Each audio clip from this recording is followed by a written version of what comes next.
이 시간 우리가 함께 나눌 하나님의 말씀은 신약성경 에베소서 5장 7절부터 14절까지 말씀입니다. 그러므로 그들과 함께하는 자가 되지 말라. 너희가 전에는 어둠이더니 이제는 주 안에서 빛이라. 빛의 자녀들처럼 행하라.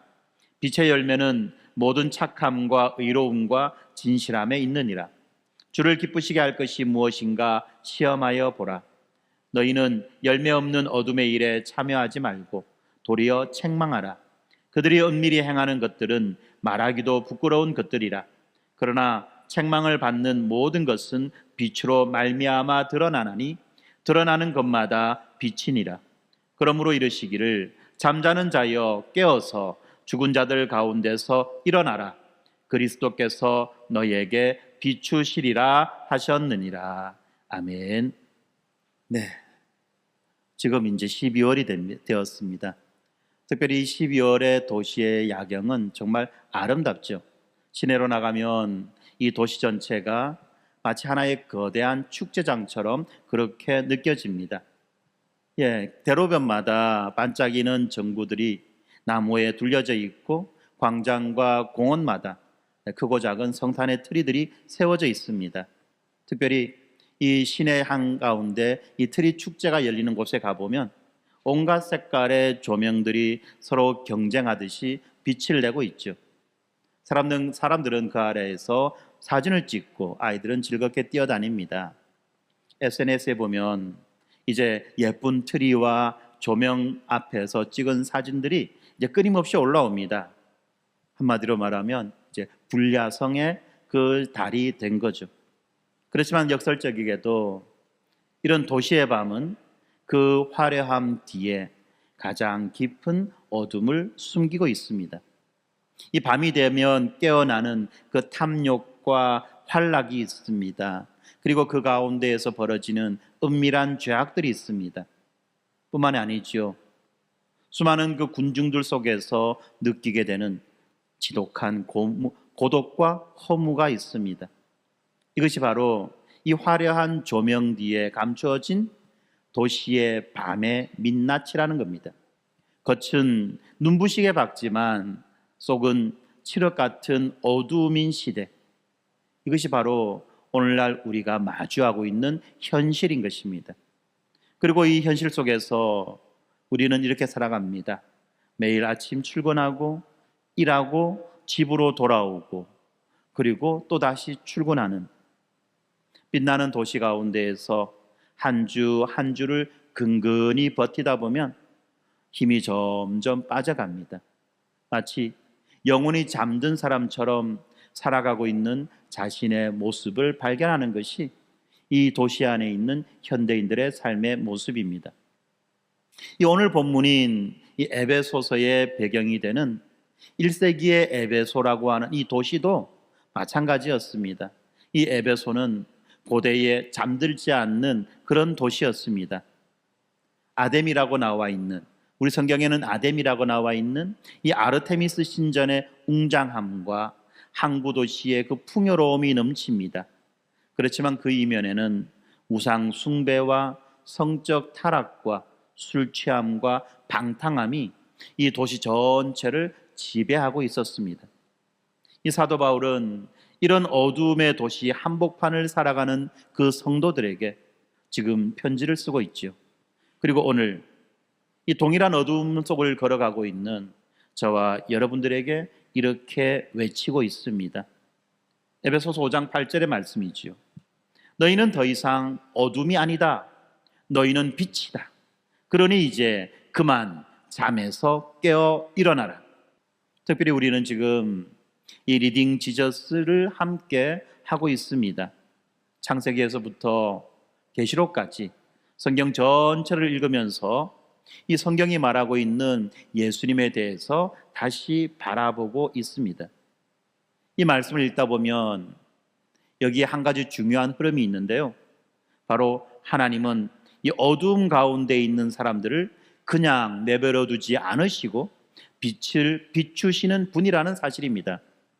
창세기 1장에서도 예수님의 탄생의 그 이야기에서도 그리고 요한복음 1장에서도 항상 하나님은 어두운 곳에 빛이 있으라고 말씀하셨습니다. 오늘 본문에서도 이 바울은 이 겉으로는 화려하지만 영적으로는 잠들어 있는 그 세상에 살고 있는 성도들에게 이렇게 말합니다. 너희가 어떤 존재인지 기억해라. 어떤 삶을 살아야 하는지, 그리고 지금 잠에서 깨어야 하는 그 이유를 잊지 말아라 라고 말씀합니다. 그래서 오늘 우리는 이 본문의 말씀을 통해서 세 가지를 살펴보려고 합니다. 먼저 이런 불야성의 도시에서 살아가고 있는 나는 누구냐를 살펴볼 것입니다.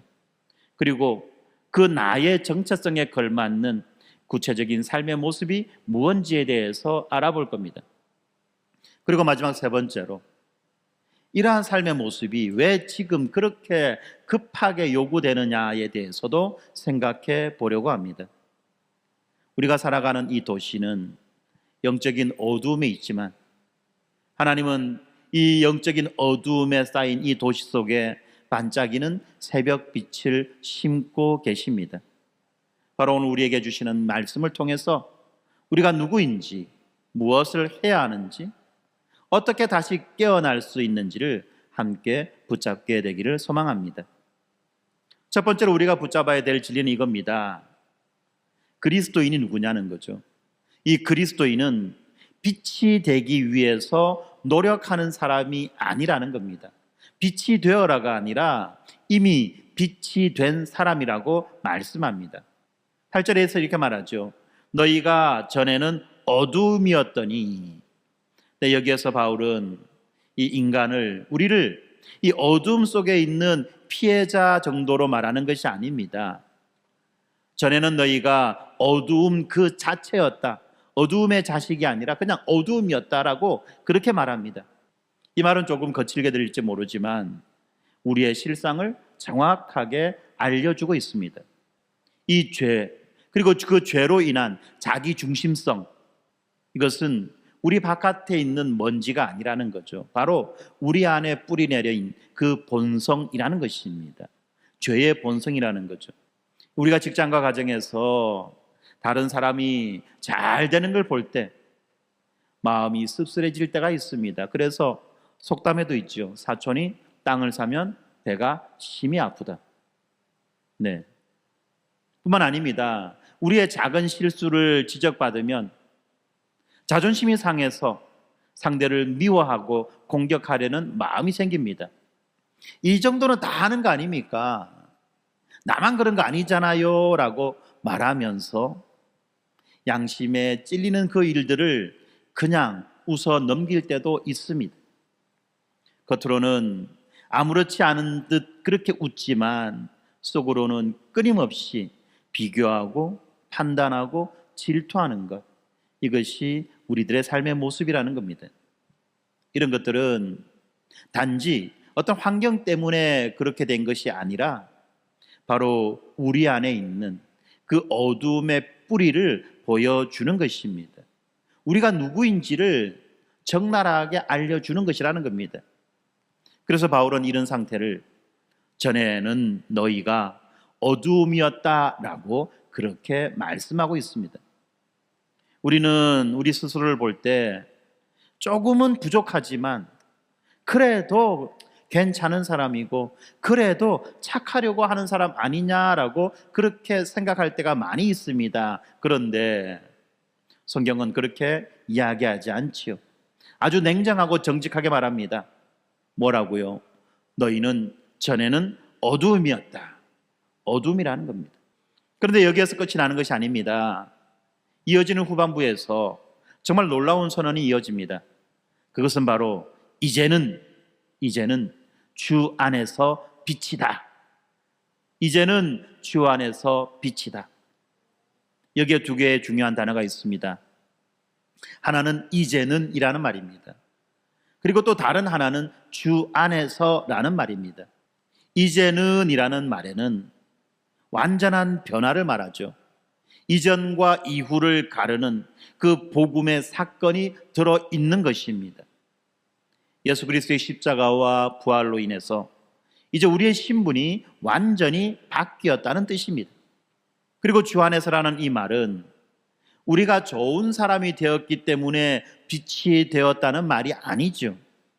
우리가 예수님과 연합되었기 때문에, 우리가 예수님 안에 있기 때문에 빛이 되었다라는 말입니다. 예수님은 나는 세상의 빛이다라고 말씀하셨습니다.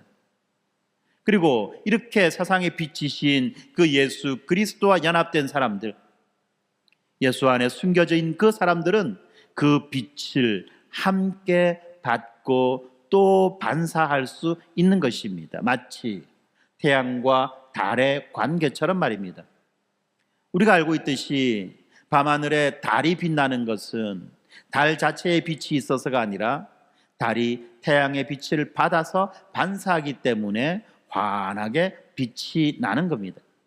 그렇게 태양의 빛을 받아서 반사할 때 밤하늘을 밝히는 아름다운 존재가 된 것입니다. 우리도 마찬가지입니다. 우리도 스스로 빛을 만들 수 있는 존재가 아닙니다. 그렇지만 예수님이라고 하는 태양께서 우리를 비춰주실 때 우리는 이 세상을 향해서, 이 도시를 향해서 빛을 반사하는 존재가 되는 것입니다. 그래서 바울은 빛이 되어라 라고 말하는 것이 아니라 너희는 주 안에서 빛이다 라고 선언하고 있습니다. 이것은 명령이 아니죠.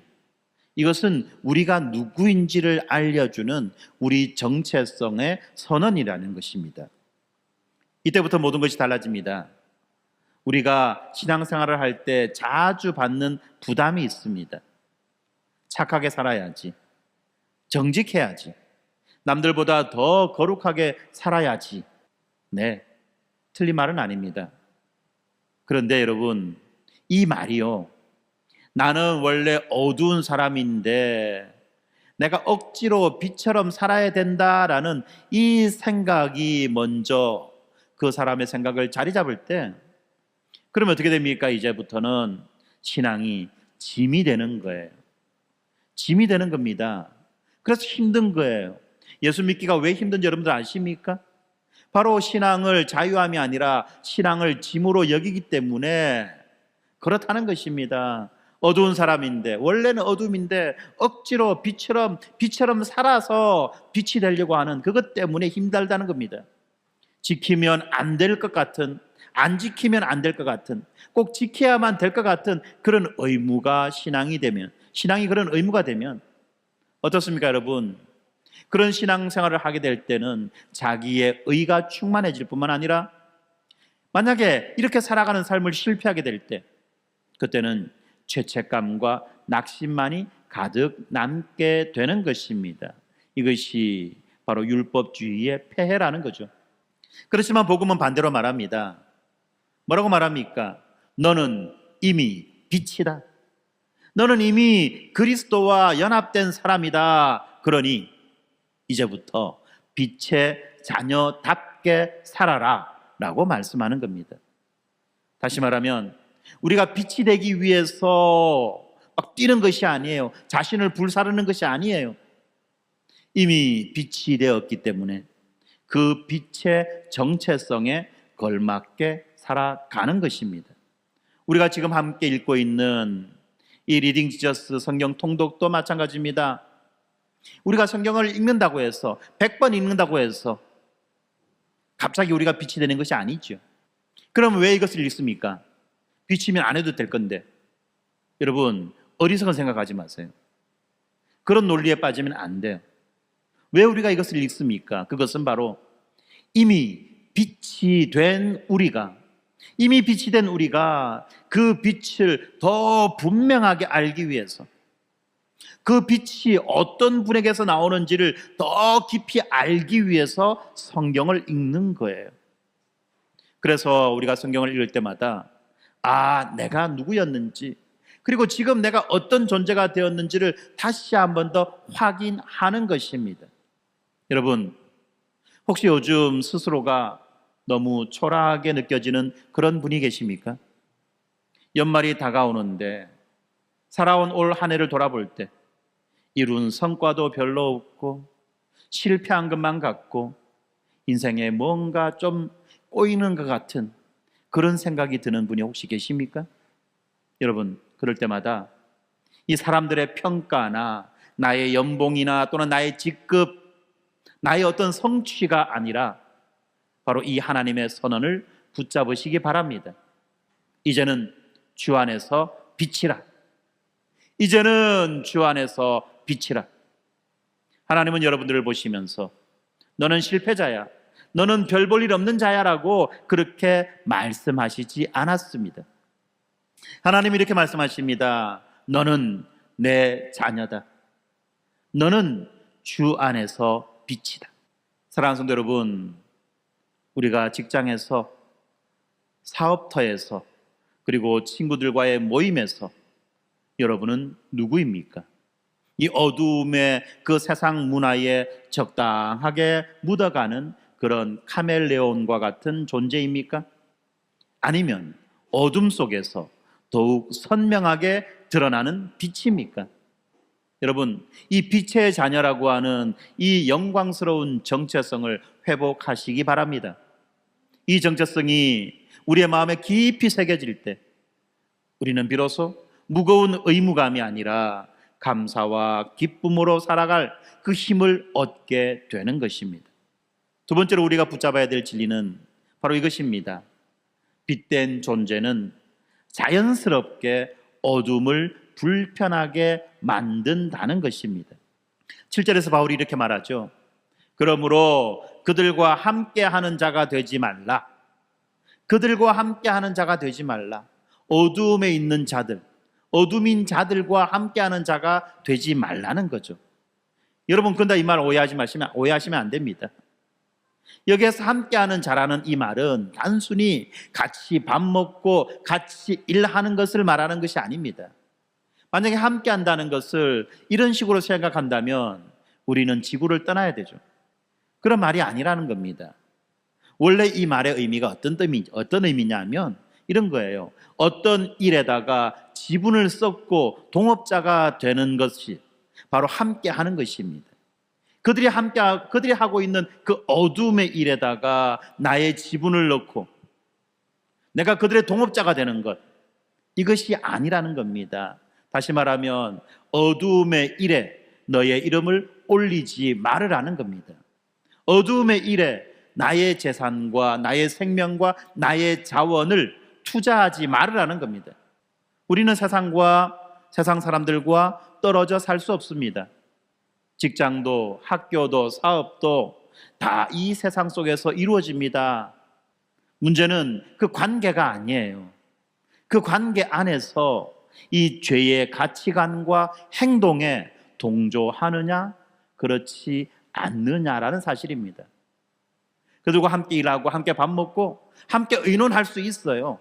함께 일할 수 있어요. 그런데 그들의 그 가치관과 그들의 그 행동에 동조하느냐 하지 않느냐라는 바로 이것이 중요하다는 겁니다. 예를 들어 보겠습니다. 회식 자리에서 특별히 남자들, 요즘에 여자들도 그렇더라고요. 이 회식 자리에서 음담패설이 왔다 갔다 합니다. 또 어떤 사람은 한 사람을 딱 찍어가지고 막 비하하고 놀립니다. 안주거리 삼습니다. 이럴 때 어떻게 해야 되나요? 분위기를 맞추기 위해서 억지로 웃고 또 자기 존재감을 드러내기 위해서 그들보다 더 센 농담으로 화답하는 것, 이것이 바로 그들과 함께 하는 것이라는 겁니다.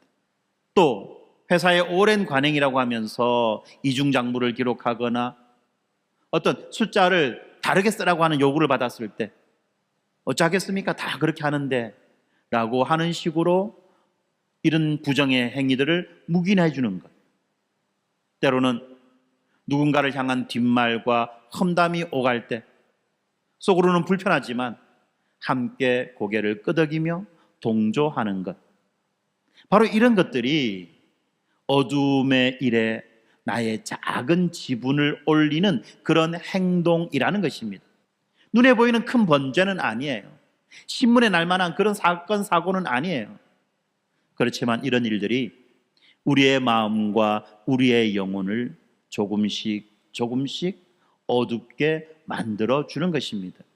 그러다가 어느 순간에 그러다가 어느 순간에 이 정도는 괜찮겠지 라는 식으로 이제 자기 스스로를 설득해가며 어두움의 일에 적극 동참하게 된다는 것입니다. 그래서 바울이 말합니다. 그들과 함께하는 자가 되지 말아라. 어두움의 일에 이름을 얹지 말아라는 거죠. 그러면서 11절에 보니까 한 걸음 더 나갑니다. 너희는 열매 없는 어두움의 일에 참여하지 말고 도리어 책망하라. 책망하라. 여기에서 책망한다는 이 말은 단순히 큰 소리로 비난하고 싸우라는 그런 의미가 아닙니다. 빛이 들어오면 어떻습니까? 어두움이 드러나고 어두움이 물러가죠. 바로 우리의 존재와 우리의 삶을 통해서 이 죄의 실체가 자연스럽게 드러나게 하라는 뜻입니다. 예를 들면 이런 겁니다. 어떤 회사에서 부당한 관행이 계속 이어지고 있습니다. 다들 알지만 아무도 문제 삼지 않아요. 그런데 어느 날 한 사람이 조용히 이렇게 말합니다. 이 방식은 법적으로도 양심적으로도 문제가 될 수 있을 것 같습니다. 다시 한번 더 이 일을 검토해 보면 좋겠습니다. 바로 이 한마디가 그 공간에 빛을 비추는 순간입니다. 물론 그 말 때문에 불이익을 당할 수도 있고 또는 너만 깨끗한 척 하냐라는 그런 냉소의 말을 들을 수도 있습니다. 그러나 하나님 앞에서는 바로 이 용기가 어두움을 불편하게 만드는 빛의 행동이라는 것입니다. 또 다른 예를 들어볼게요. 아까 앞에서 들었던 회식 자리입니다. 이 회식 자리에서 모두가 한 사람을 향해서 이제 비하를 합니다. 물고 뜯고 싶습니다. 그렇게 될 때 내가 아니라는 사실에 마음의 위안을 얻으며 그냥 그 일에 동참하는 것이 아니라 그것을 그냥 웃고 넘기는 것이 아니라 누군가가 조용히 분위기를 바꾸면서 그렇지만 그분이 사실 참 수고가 많은 분이에요. 요즘 좀 많이 힘들어 보이던데 라는 식으로 그 말을 돌린다면 그 화제를 바꾼다면 그 순간 그 자리에 있던 사람들의 그 마음에 거울이 하나 놓여지게 되는 것입니다. 빛은 단지 하지 말아라 라고 외치는 그런 존재가 아니라 다른 삶의 가능성을 보여주는 존재라는 거예요. 다른 삶의 가능성, 그보다 더 나은 삶이 있다는 것을 보여준다는 것입니다. 정직하게 살 수 있다는 것, 타인을 존중하는 말이 사람을 살릴 수 있다는 것, 손해를 감수하면서도 양심을 지키는 삶이 있다는 것을 말이 아니라 삶으로 보여주는 것입니다. 그렇지만 여기에서 또 우리가 조심해야 될 것이 있어요. 그것은 바로 이 빛의 삶이 사랑이 없는 정죄로 변질되어서는 안 되는 것입니다. 빛의 삶을 산다고 하면서 사랑이 없는 정죄를 하게 된다면 이거는 지적질에 지나지 않는다는 거죠. 나는 너희와는 달라. 나는 이렇게 깨끗해 라는 이 태도, 이거는 또 다른 종교적 교만이고 자기의라는 것입니다. 이것은 결코 빛이 아닙니다. 깨끗한 척하지만 빛이 아니라 또 다른 종류의 어두움이라는 거예요. 그렇기 때문에 우리는 늘 이것을 기억해야 됩니다. 나도 그 어둠 속에 있었던 사람이다. 나도 그런 어둠 속에 있었던 사람이다. 나도 언제든지 넘어질 수 있다. 다만 주님이 은혜로 나를 건져주셨기 때문에, 주님이 은혜로 나를 그 어둠 속에서 건져주셨기 때문에 그 길이, 그 어둠의 길이 위험하다는 것을 이제 사랑으로 말해주고 싶다.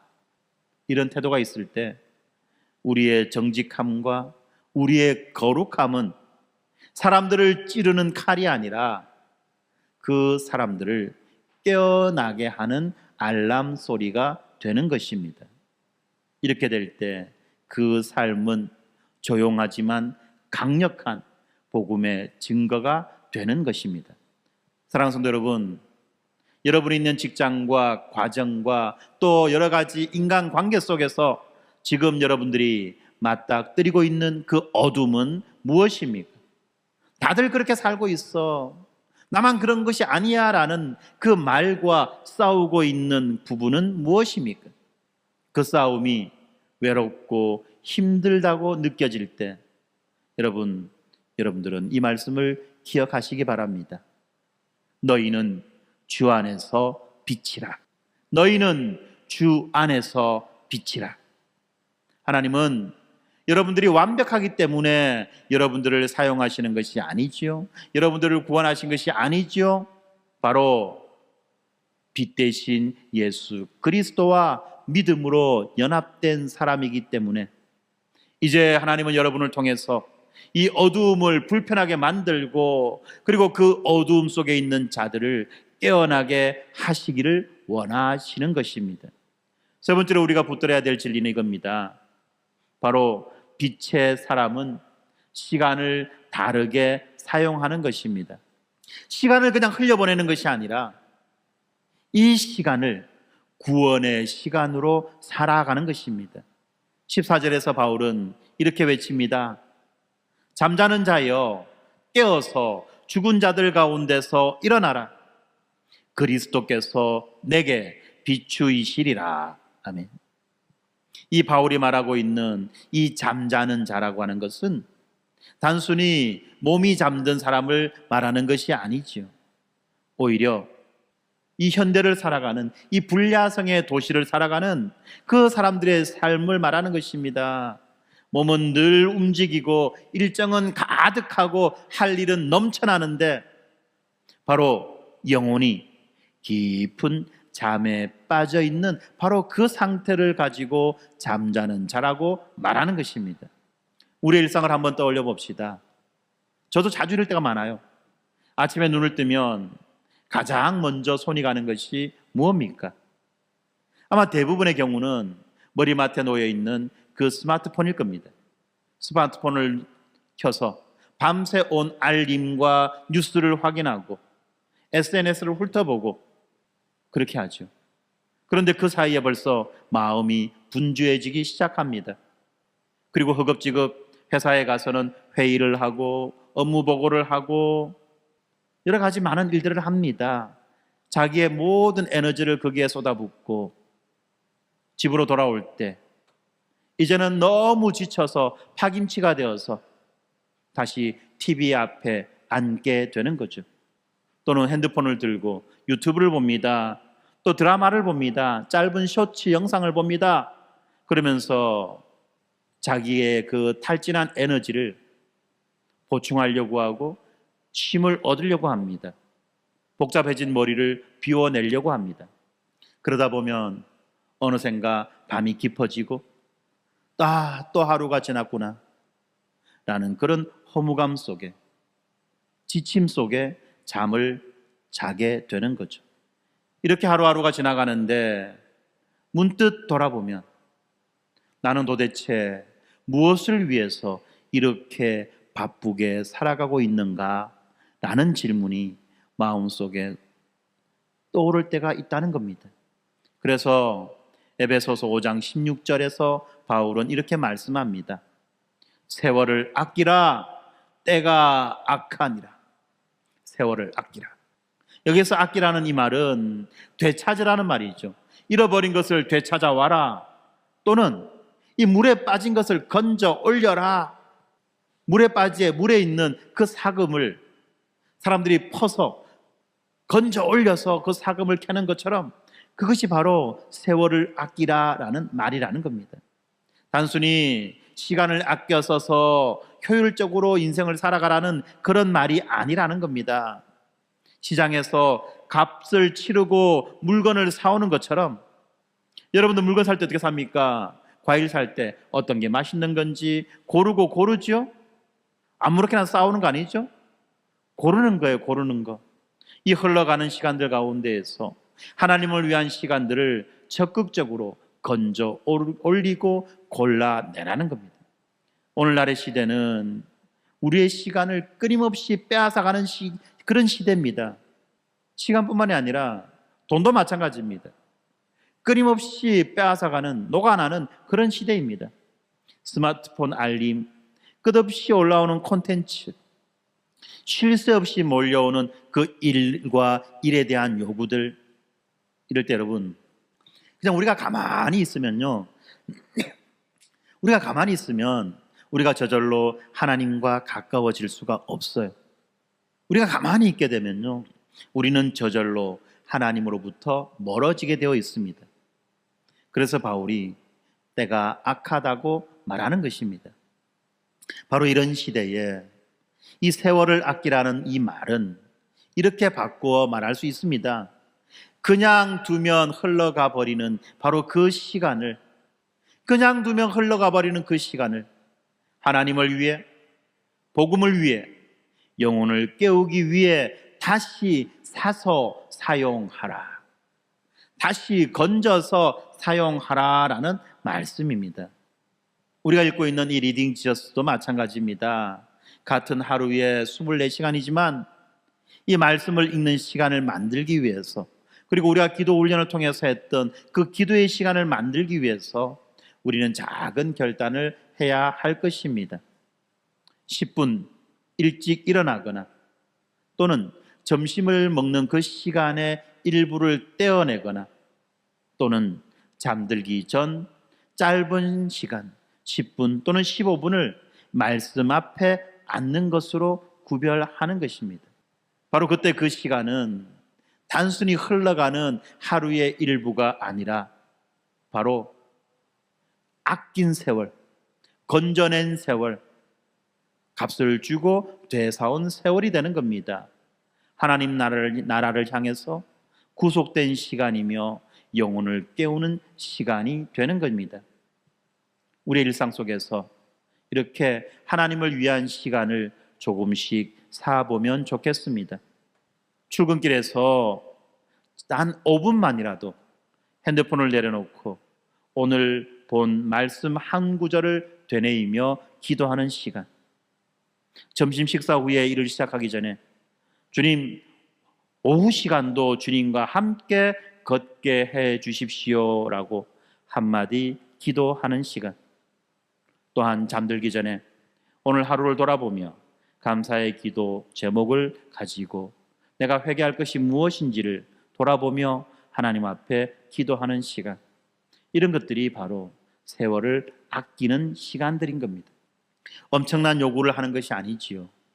그러나 이 짧은 시간들이 쌓이면 우리의 영혼은 조금씩 잠에서 깨어나기 시작합니다. 하나님이 우리의 삶에서 어떻게 일하시는지를 보게 되고 우리의 일터와 우리의 가정에서 내가 어떤 선택을 해야 되는지를 분별할 수 있는 분별력이 생기는 것입니다. 그래서 이것을 긴급하게 요구하는 것입니다. 왜요? 때가 악하기 때문에. 이 악한 시대는 우리를 그냥 내버려 두지 않습니다. 끊임없이 우리를 분주하게 만들고 바쁘게 만듭니다. 영적인 생각을 못하게 막습니다. 기도할 마음의 여유를 빼앗아가 버립니다. 그렇기 때문에 몸은 예배의 자리에 나와서 예배를 드리지만 마음은 자꾸만 멀어지고, 말씀은 읽지만 그 말씀이 깊이 박히지 않는 그런 상태에 머물러 버리게 되는 겁니다. 사랑하는 성도 여러분, 혹시 요즘에 나는 왜 이렇게 무기력할까라는 그런 생각이 드십니까?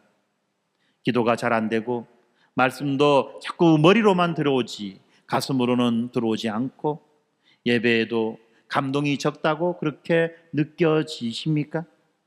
그럴 때마다 여러분, 자신을 탓하는 것이 아니라 이 시대의 흐름을 먼저 살펴보시기 바랍니다.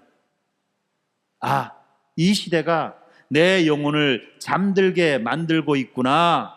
나는 지금 영적인 그 기면증 상태에 있구나 라고 스스로를 판단해야 할 것입니다. 그리고 오늘의 이 말씀에 여러분 귀 기울이시기 바랍니다. 잠자는 자여 깨어라.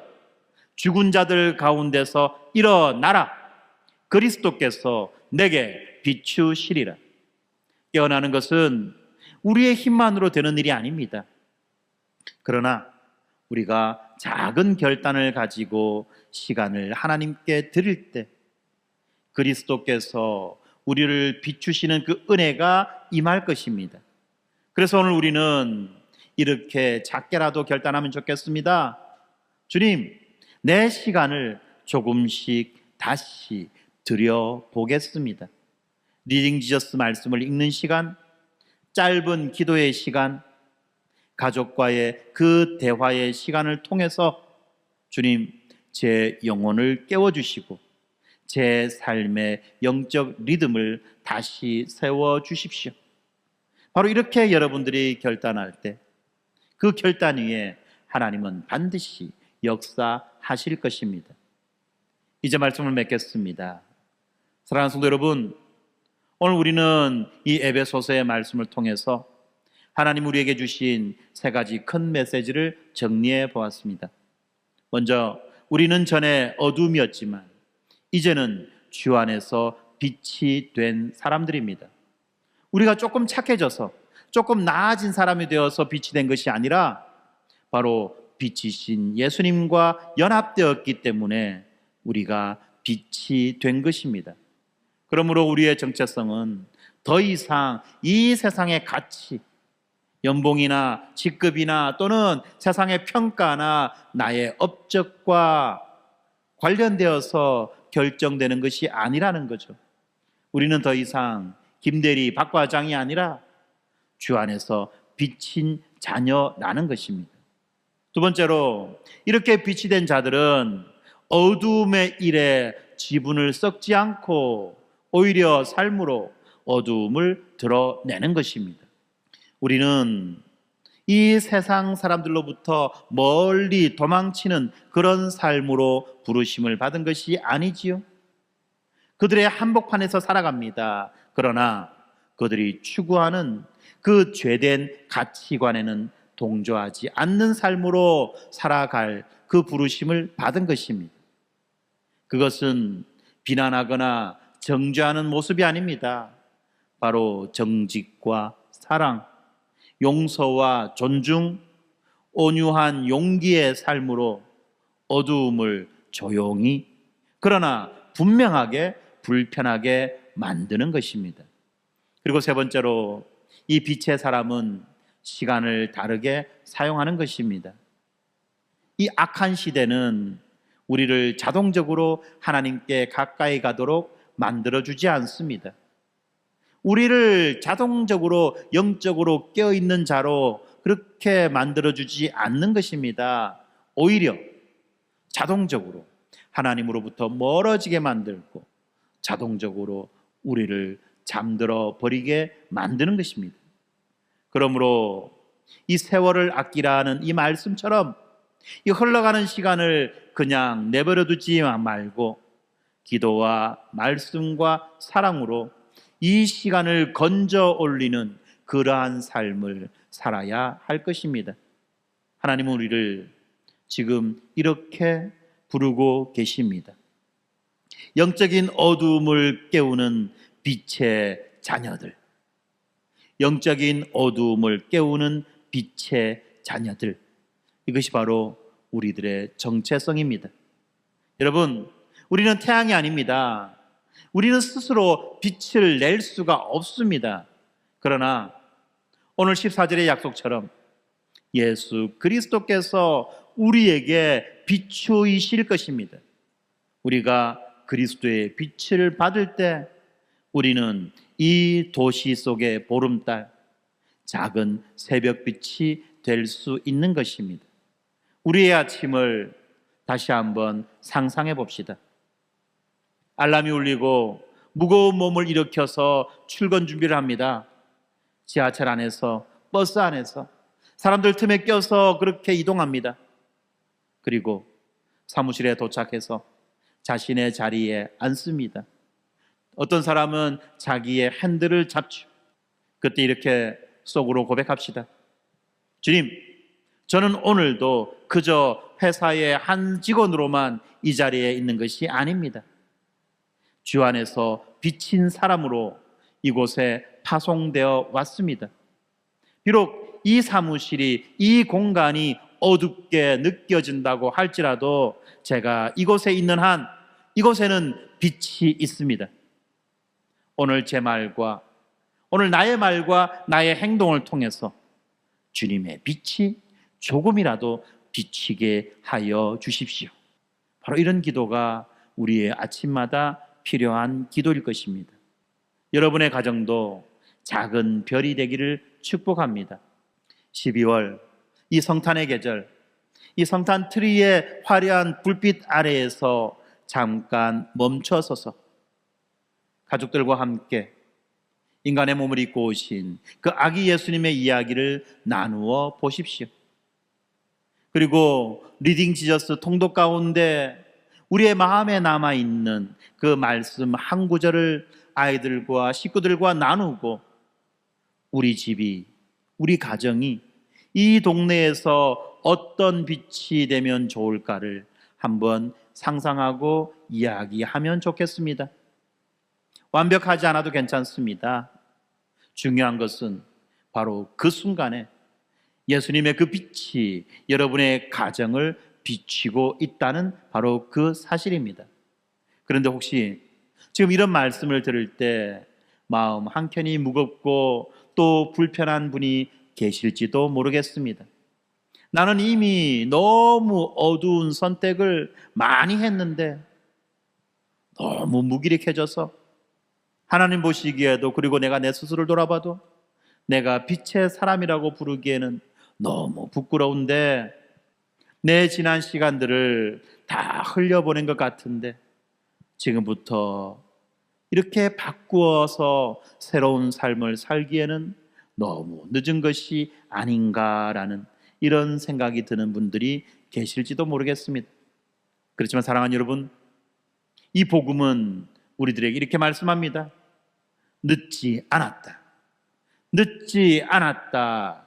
지금이 은혜 받을 만한 때요, 구원의 날이다.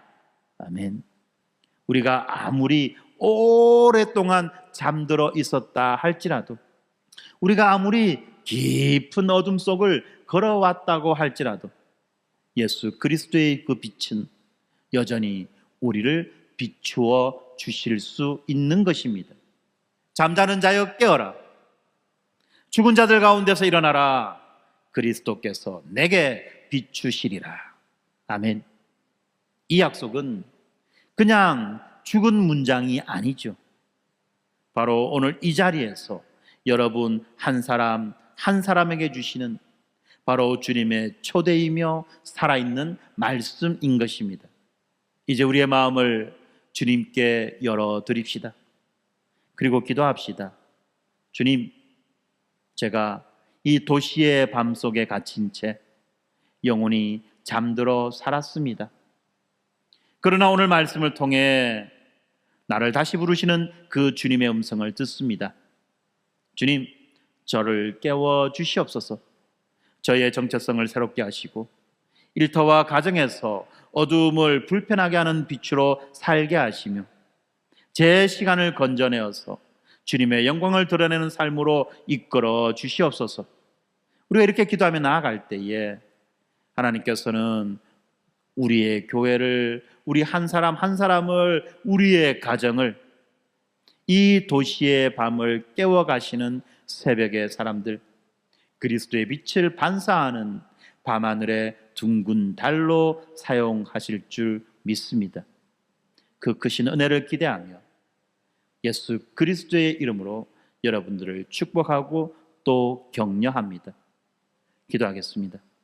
하나님 아버지, 죄와 탐욕의 어두움이 짙게 깔린 이 시대 속에서 우리를 빛의 자녀로 불러주시니 감사합니다. 전에는 우리가 어두움이었으나 이제 우리가 주님 안에서 빛이 되었음을 선포합니다.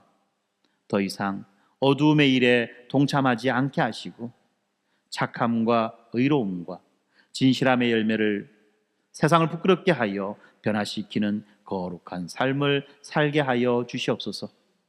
영적인 잠에서 깨어나 세월을 아끼게 하시고 우리에게 주어진 하루하루를 하나님의 기회로 만드는 지혜로운 자들이 되게 하여 주시옵소서. 우리를 통해 이 도시의 밤이 물러가고 영적인 어두움이 물러가고 그리스도의 영광스러운 새벽이 밝아오게 하여 주시옵소서. 참빛으로 이 땅에 오신 예수 그리스도의 이름으로 기도드립니다. 아멘.